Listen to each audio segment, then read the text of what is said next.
Hi guys,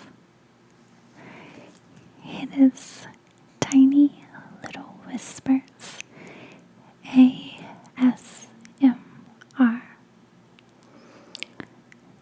So today I have another true crime case for you guys, and this case is about Judith Smith. So let's go ahead and get started. Once again, I have my computer down below with notes. So if you see me looking off screen, that is why. So in September of 1996, Judy, who was an at-home care nurse, married Jeffrey Smith, who was a lawyer. They both met and lived in Boston. Judy and Jeffrey had met when Judy cared for Jeffrey's father following a throat surgery.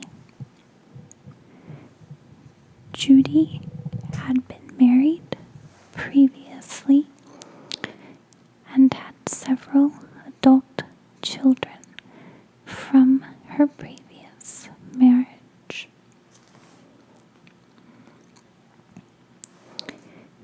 8 months into their marriage, Jeffrey had to attend a work conference in Philadelphia. Judy decided to tag along to Jeffrey's work trip, and she had plans to go sightseeing during the day, and then they would hang out during the evening.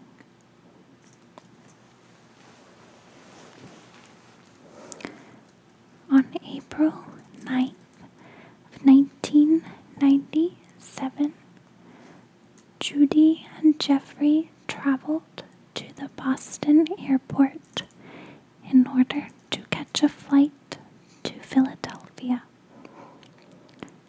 At this time, the FAA had put some new regulations in place that required all travelers to have some form of ID on hand.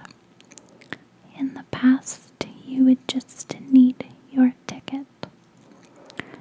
Unfortunately, once they reached the airport, Judy realized that she had left her driver's license at home.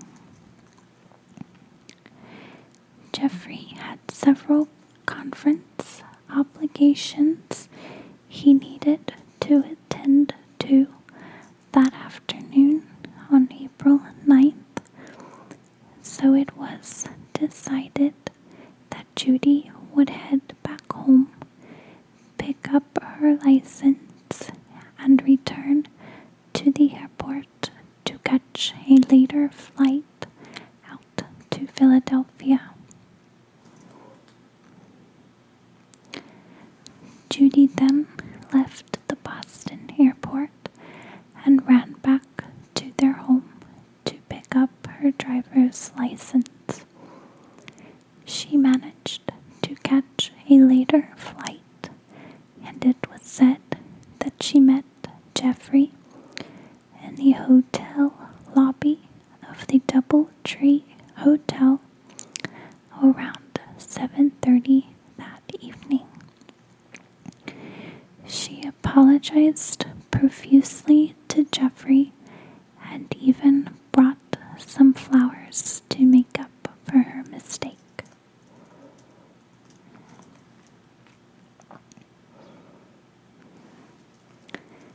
The next morning, Jeffrey went downstairs to eat breakfast while Judy was still sleeping. Jeffrey arrived back at the hotel room, he found Judy getting ready for the day. Since Jeffrey had to attend various conference meetings throughout the day, Judy planned on going to see the Liberty Bell and Independence Hall that day. Both Judy and Jeffrey planned to meet back in their hotel room at 6 p.m. for a cocktail hour that the conference was throwing at the hotel. They both then parted ways, and Judy went to explore the city while Jeffrey went to attend his work conference. That evening, closer to 6, when Jeffrey had completed all of the conference's daily sessions, he went up to the hotel room, expecting to find Judy getting ready for the cocktail hour. When he reached the room, Judy was nowhere in sight, but Jeffrey did not grow immediately concerned. Jeffrey assumed that Judy had gotten their plans mixed up and instead had gone to meet Jeffrey down in the hotel lobby for the cocktail hour. When Jeffrey went down to the cocktail hour, he noticed that Judy was nowhere in sight.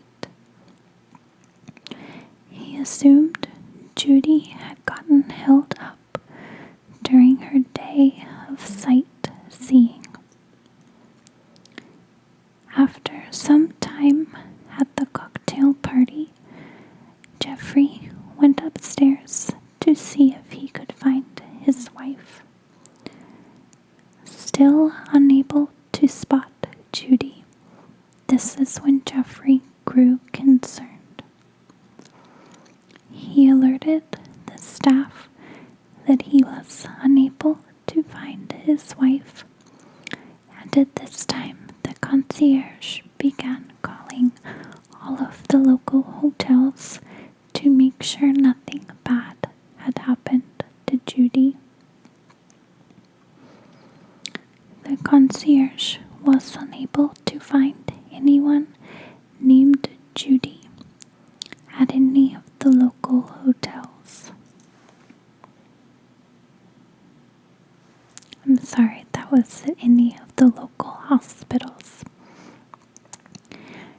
Jeffrey then left the hotel and paid a cab driver to follow the bus route that Judy had taken that day in order to go sightseeing.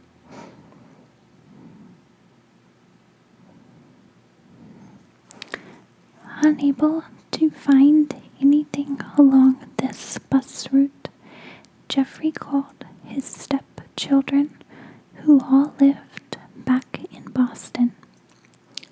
Jeffrey asked his stepkids to go to his house and check the answering machine, just in case Judy had called and left a message. When the children went to Jeffrey and Judy's house, they were unable to find any messages from Judy. This is when Jeffrey went to the Philadelphia police and reported Judy as missing. The police told Jeffrey that he would be unable to file a missing persons report until 24 hours after Judy's disappearance, due to the fact that Judy was healthy and it did not appear that that she was taken against her will. Jeffrey then went back to the hotel, where he proceeded to file a missing persons report the next day. The police then began searching for Judy, but they were unable to find her or find anything related to her disappearance. Jeffrey was looked into as a possible suspect, and the police at one point even believed that Judy had never made it to Philadelphia. After further research and searching, several witnesses came forward saying that they had seen Judy and Jeffrey together in Philadelphia. Several days later, other people reported that they had seen Judy located in Philadelphia. These sightings said that Judy appeared to possibly be mentally disturbed, as she was shouting weird things at no one in particular. The police eventually found a homeless woman that strongly resembled Judy, and it was believed that all of these strange sightings where Judy appeared to be mentally disturbed were actually of the homeless woman who lived in Philadelphia. A few days later, there were more reports, and these seemed to be actual sightings of Judy. Judy was known to wear a bright red backpack, especially when she traveled. A store clerk at Macy's said that she had spotted Judy as she had come in to purchase a dress for her daughter. The woman who was believed to be Judy was later spotted trying to get another woman to leave with her, and the clerk assumed that it was Judy and her daughter. The woman was wearing a bright red backpack at the time and was most likely Judy. The other woman she was attempting to leave with was not her daughter, though, and it is unclear who this woman even was. There were also several sightings of Judy that were in Easton, Pennsylvania, which is about 55 miles east of Philadelphia. After this, other reports were made claiming Judy had been spotted in New Jersey and other areas throughout Philadelphia. Each time a sighting was reported, the police looked into it, but they were unable to find Judy. This is where the story takes a very weird and interesting turn.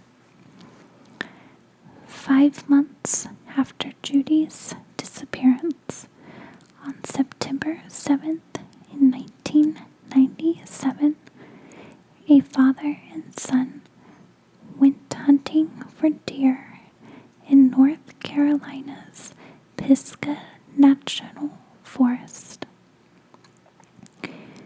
While hunting, the father and son were close to the Stony Fork picnic area when they spotted some human bones.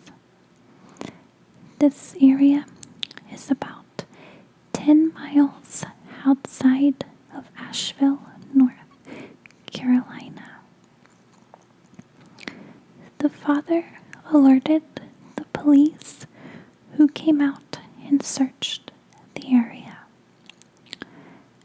The police found that the human bones were buried in a shallow grave. They were clothed and wrapped in a blue blanket. A couple of the bones had been scattered amongst a large area due to animals finding the burial site and moving the bones. The police, who did not have an ID of the victim, were only able to determine that the bones belonged to a woman between the ages of 40 and 55. The police stated that this woman had most likely been murdered by being stabbed. The remains had some clothes on, and there were slash marks found in the bra area, which alerted the police to a possible murder. Eventually, with the help of dental records and testing an arthritic knee, it was confirmed that these were the remains of Judy Smith. So this is strange because this area is way further south of Philadelphia. When Judy's remains were found, she was wearing jeans, thermal underwear, and hiking boots. And this was all clothing that was typically worn in this area, especially if you were going hiking in the Pisgah National Forest.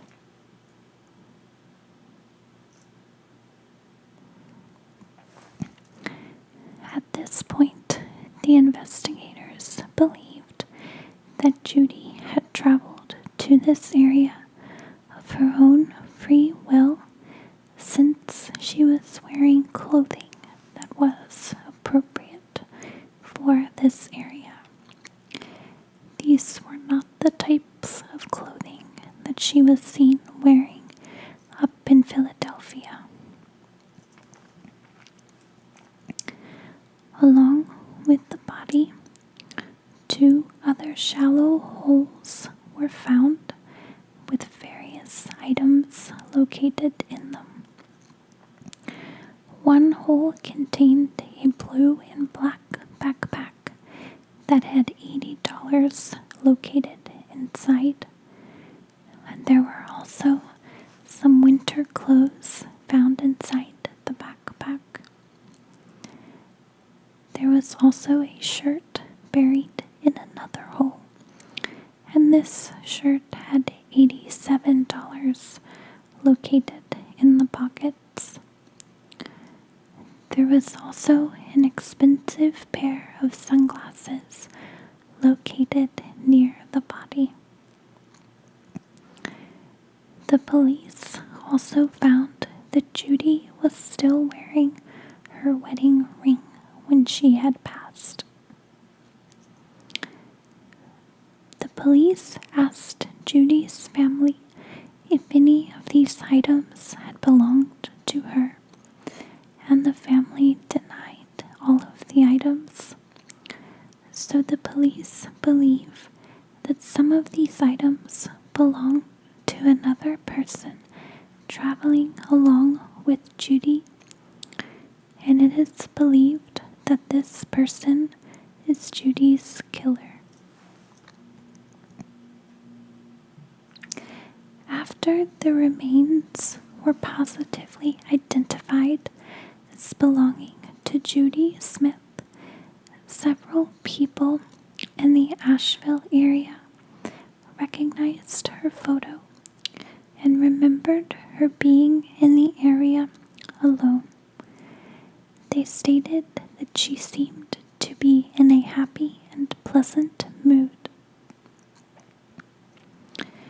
Also, due to the remote location of her remains, it is believed that Judy was killed where her remains were found.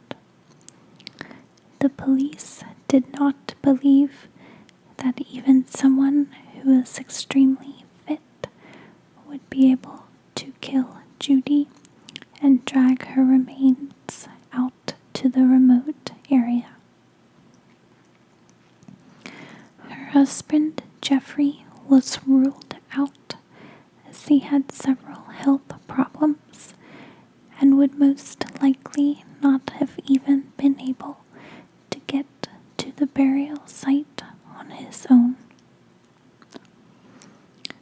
In 2005, Jeffrey unfortunately passed away himself due to his health conditions. It is believed that Judy ended up traveling to Asheville of her own free will, although she never shared a desire to visit the area with any friends or family. Due to the money and the wedding ring still left at the scene, robbery was not believed to be a motive for the murder. Some believe that Judy left of her own free will and met her killer along the way. Others do not believe that Judy would have left her new marriage willingly, as Judy and Jeffrey appeared by all accounts to have a great happy marriage. Others believe that Judy even crossed paths with the serial killer Gary Michael Hilton. Hilton had been active in the same area where Judy's body had been found, and he had killed several people throughout the Appalachian Mountains. There is, however, no direct evidence suggesting that Judy had been killed by Hilton. So this case very much perplexes me. I don't know how this could have happened, but personally I do believe that Judy did travel to the Asheville area of her own free will.